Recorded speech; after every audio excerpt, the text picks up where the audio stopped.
अस्सलामु अलैकुम वरहमतुल्लाहि वबरकातुहू। बिस्मिल्लाह वस्सलातु वस्सलामु अला रसूलिल्लाह, अम्मा बाद। नाज़रीन किराम, हमारी आज की गुफ्तगू का उन्वान है बीमार शख्स के रोज़े का हुक्म। नाज़रीन किराम, बीमारी दो तरह की हो सकती है। एक किस्म ये है कि वो बीमारी वक्ती तौर पर हो, इंसान अभी रमज़ान में बीमार है लेकिन बाद में उसके ठीक होने की उम्मीद है। तो अगर ऐसा कोई शख्स है तो रमज़ान के रोज़े को अभी छोड़ दे, वो रमज़ान के रोज़े को तर्क कर दे। जब वो शिफायाब हो जाएंगे, बीमारी ठीक हो जाएगी, उस वक्त उन रोज़ों की वो क़ज़ा कर लेंगे, रोज़ों को मुकम्मल कर लेंगे जितने रोज़े उनके छूट गए हैं।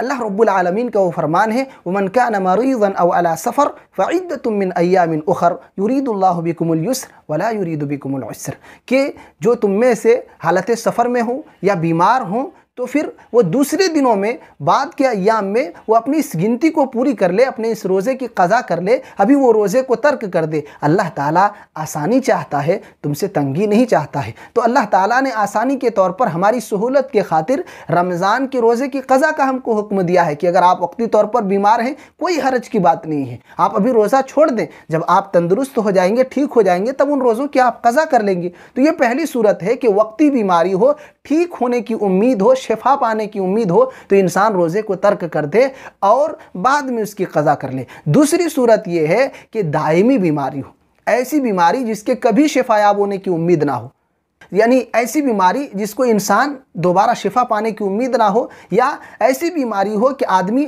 उतने वक्त तक भूखा प्यासा नहीं रह सकता हो, ये दायमी मर्ज़ हो। तो ऐसी सूरत में वो हर रोज़े के बदले एक मिस्किन को खाना खिलाएंगे।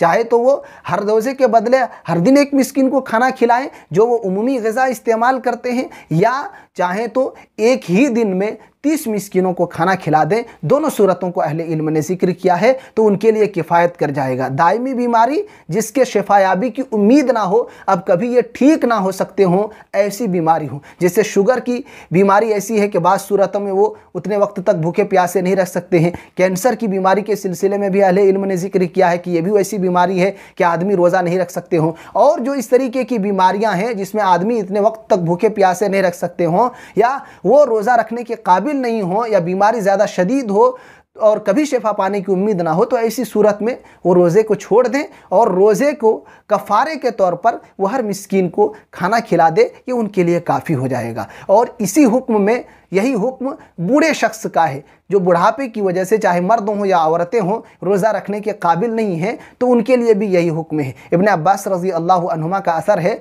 कि रुख़्सा लिश्शैख़िल कबीर अन युफ़्तिरा व युतइम अन कुल्लि यौमिन मिस्कीना, और बाज़ रिवायतों में वला क़ज़ा अलैहि, कि बूढ़े शख्स के लिए, बूढ़े मर्द और औरतों के लिए ये इजाज़त दी गई है कि वो अपने रोज़े से इफ्तार कर ले, रोज़ा को छोड़ दे, व युतइम अन कुल्लि यौमिन मिस्कीना, और हर रोज़े के बदले एक मिस्किन को खाना खिलाए। और दूसरी रिवायत में वला क़ज़ा अलैहि, और रोज़े की क़ज़ा उस पर नहीं है, यानी ये कफ़ारे उसके लिए किफ़ायत कर जाएंगे और रोज़े के लिए काफ़ी हो जाएगा। तो खुलासा कलाम ये है कि अगर वक्ती बीमारी है तो रोज़ा छोड़ दे, बाद में रोज़ा रख लेंगे। और अगर दायमी बीमारी है जिसके शिफा पाने की कभी उम्मीद ना हो, बीमारी ज़िंदगी के आखिरी सांस तक चलने के काबिल हो, तो ऐसी बीमारी में वो हर रोज़े के बदले एक मिस्किन को खाना खिलाएंगे और ये कफ़ारा उसके रोज़े के लिए काफ़ी हो जाएगा। वल्लाहु आलम बिस्सवाब।